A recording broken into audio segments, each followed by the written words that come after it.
ଜାଣିଛ ବଳିଆ ଭାଇ, ମୋର ଜଣେ ଭକ୍ତ ମୋ ପାଇଁ ମାଛ ଭୋଗ ଧରି ମନ୍ଦିରକୁ ଆସିଥିଲେ। ସତରେ ନା କଣ ଜଗା? ହଁ ବଳିଆ ଭାଇ, କଥାଟି ଏମିତି ଯେ ସେ ଭକ୍ତ ଜଣକ କେଉଟୁଣୀ ଥିଲେ। ମାଛ ଧରିବା ଏବଂ ମାଛ ଖାଇବା ତାଙ୍କର ନୀତିଦିନର ଅଭ୍ୟାସ ଥିଲା। ଏକଦା ଶ୍ରୀମନ୍ଦିରକୁ ସେ ମୋର ଦର୍ଶନ ପାଇଁ ଆସିଥିଲେ। ସେ ସମୟରେ ମତେ 56 ଭୋଗ ଲଗା ହଉଥିଲା।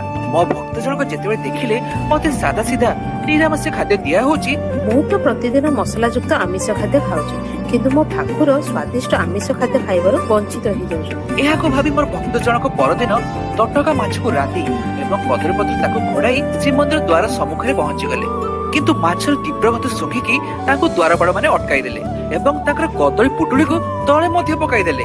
କିନ୍ତୁ ତଳେ ପଡିଲା ପରେ ସେଥିରୁ ମାଛ ପରିବର୍ତ୍ତେ ବାହାରିଲା ପଣସ ତରକାରୀ। ସମସ୍ତେ ଏହା ଦେଖି ଆଶ୍ଚର୍ଯ୍ୟ ହୋଇଗଲେ। ସମସ୍ତେ ଜାଣିଗଲେ ଏହା ମୋର ହିଁ ଲୀଳା।